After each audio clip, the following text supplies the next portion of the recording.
ادا جعفری شاعر کا تعارف۔ ادا جعفری 1924 میں بدایوں میں پیدا ہوئیں۔ والد کا نام مولوی بدر الحسن تھا۔ ان کا اصل نام عزیز جہاں ہے۔ ادا تخلص اختیار کیا۔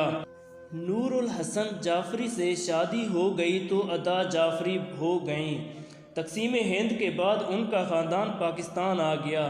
ان میں شعر گوئی کی امنگ اور فطری صلاحیت موجود تھی۔ نظم نگاری سے شاعری کی ابتدا کی، پھر غزل کہنے لگیں۔ ان کی ایک مشہور غزل پیش خدمت ہے: یہ فخر تو حاصل ہے برے ہیں کہ بھلے ہیں، دو چار قدم ہم بھی تیرے ساتھ چلے ہیں۔ تشریح: چاہنے والوں کے لیے ان کا محبوب ان کی اپنی جان سے بھی زیادہ عزیز ہوتا ہے۔ انہیں اپنے محبوب کی ہر ادا، ہر عادت اور ہر بات اچھی لگتی ہے۔ محبوب کے مقابلے میں وہ اپنے آپ اور دنیا کی ہر شے کو کم تر سمجھتے ہیں۔ اگر انہیں اپنی زندگی کے تھوڑے سے لمحات اپنے محبوب کے ساتھ گزارنے کا موقع مل جائے تو وہ اسے اپنے لیے فخر اور انعام سمجھتے ہیں اور اسے اپنی بہت بڑی عزت افزائی خیال کرتے ہیں۔ اس شعر میں شاعرہ کچھ اسی قسم کے جذبات اور خیالات کا اظہار کرنا چاہ رہی ہیں۔ وہ کہتی ہے: اے محبوب، ہم اچھے ہیں یا برے ہیں، لیکن ہمیں یہ اعزاز حاصل ہے کہ ہم نے زندگی کے سفر میں تھوڑی دور تک آپ کے ساتھ سفر کیا ہے، اور یہ بات ہمارے لیے انعام اور اعزاز سے کم نہیں ہے۔ جلنا تو چراغوں کا مقدر ہے ازل سے، یہ دل کے کنول ہیں کہ بجھے ہیں نہ جلے ہیں۔ شاعرہ کہتی ہے کہ دنیا کی ابتدا سے ہی دیے کی قسمت میں جلنا لکھا ہے، لیکن میرے دل کا دیا نہ جلتا ہے نہ بجھتا ہے۔ انسانی دل خواہشات کا مرکز ہوتا ہے۔ دنیا میں ہر انسان کے دل میں خواہشات کا طوفان ہوتا ہے۔ انسان اپنی ہر خواہش کو پورا کرنے کے لیے کوششیں کرتا رہتا ہے۔ انسان کی کچھ خواہشیں پوری ہو جاتی ہیں اور کچھ پوری نہیں ہوتی۔ مسلسل مایوسیوں اور ناکامیوں سے انسان کا دل بجھ جاتا ہے اور اس میں مزید خواہشات پیدا نہیں ہوتی۔ اس شعر میں شاعرہ کے دل کی کیفیت بھی کچھ اس طرح کی ہو چکی ہے۔ اس کا کہنا ہے کہ دیے کا جلنا ایک فطری عمل ہے، ازل سے اس کی قسمت میں جلنا لکھ دیا گیا ہے۔ وہ ازل سے جلتا آ رہا ہے اور جلتا رہے گا۔ چراغ کا کام جلنا ہوتا ہے اور ہر حال میں جلتا رہتا ہے، خواہ خوشی کی محفل ہو یا غم کی رات، چراغ جلتے رہتے ہیں اور دوسروں کے لیے روشنی بکھیرتے رہتے ہیں۔ لیکن میرے دل کا معاملہ کچھ عجیب ہے۔ میرے دل کا دیا نہ تو جلتا ہے اور نہ ہی بجھتا ہے، بلکہ ہمیشہ محبوب کی یاد میں سلگتا رہتا ہے۔ مسلسل ناکامیوں کی وجہ سے میرے دل کی یہ حالت ہو چکی ہے کہ نہ تو اس میں کوئی خواہش پیدا ہوتی ہے اور نہ خواہش کے پورا ہونے کی امید پیدا ہوتی ہے۔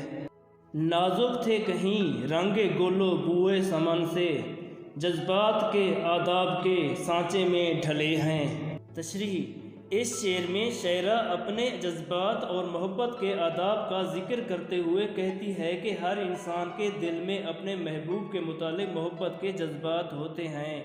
ہر شخص اپنے محبت کے جذبات کی تسکین کے لیے اپنے محبوب سے ملنا چاہتا ہے۔ وہ کہتی ہے کہ میرے بھی محبوب سے محبت کرنے کے جذبات تھے۔ میرے یہ جذبات خوبصورت پھول کے رنگ اور چنبیلی کے پھول کی خوشبو سے زیادہ نرم و نازک تھے۔ میں اپنے ان جذبات کا اظہار کرنا چاہتی تھی۔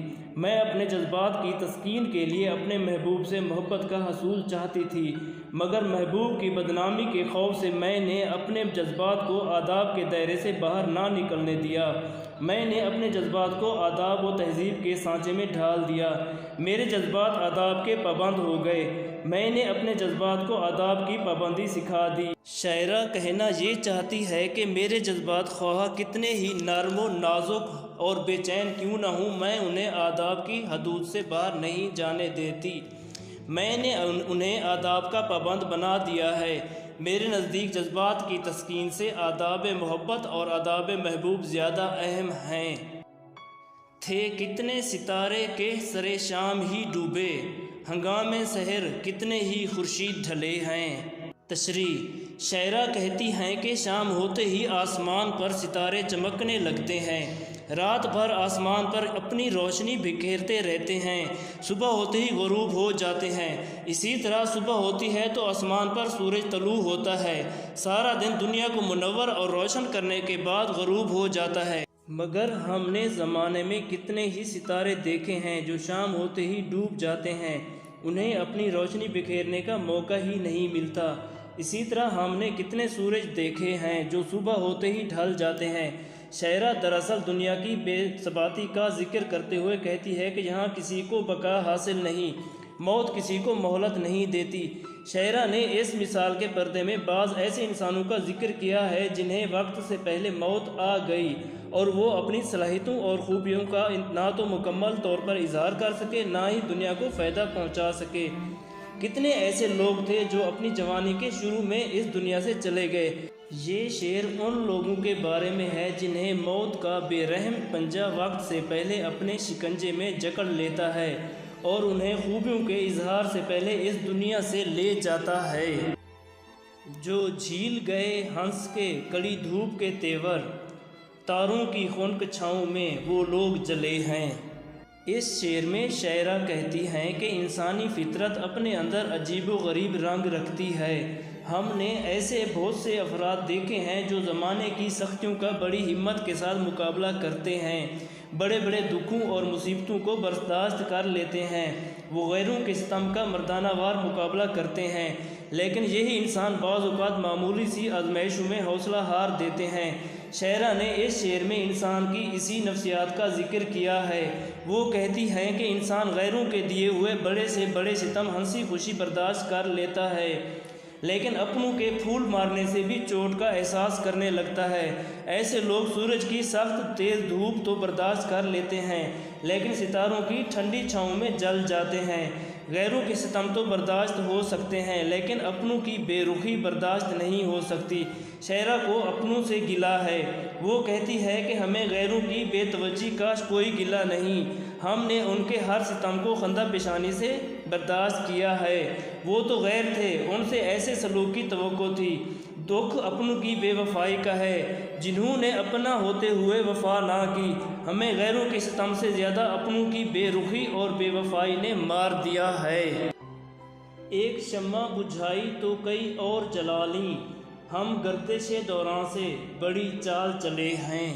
تشریح: شعراء حضرات عام طور پر زمانے کی گردش کو اپنا دشمن قرار دیتے ہیں جو ان کی کسی خواہش کو پورا نہیں ہونے دیتی۔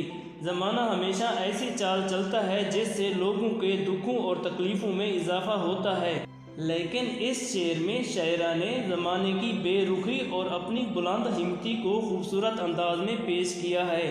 وہ کہتی ہے کہ زمانے نے کبھی بھی ہمارے ساتھ اچھا سلوک نہیں کیا، زمانے نے ہمیشہ ہمیں اندھیرے میں رکھنے کی کوشش کی، ہم چراغ جلاتے رہے اور بے رحم زمانے کی ہوا کے تھپیڑے اسے بجھاتے رہے۔ ہمیں زمانے نے ہمیشہ پریشانیاں دیں، لیکن ہم نے ہمت نہ ہاری اور زمانے کی بے رخی کا مقابلہ بڑی چالاکی اور ہمت سے کرتے رہے۔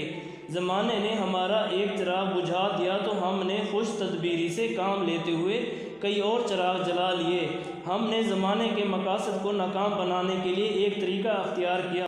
زمانہ اگر ہماری ایک خواہش کو پورا نہیں ہونے دیتا تو ہم دل میں کئی اور خواہشیں پیدا کر لیتے ہیں۔ زمانے کی گردش ہماری خواہشات کو ناکام بناتے بناتے تھک جائے گی، لیکن ہم اپنے دل میں خواہشات پیدا کرتے کرتے نہیں تھکیں گے۔ اسی طرح کبھی نہ کبھی تو ہم اپنی خواہشات پوری کرنے میں کامیاب ہو جائیں گے۔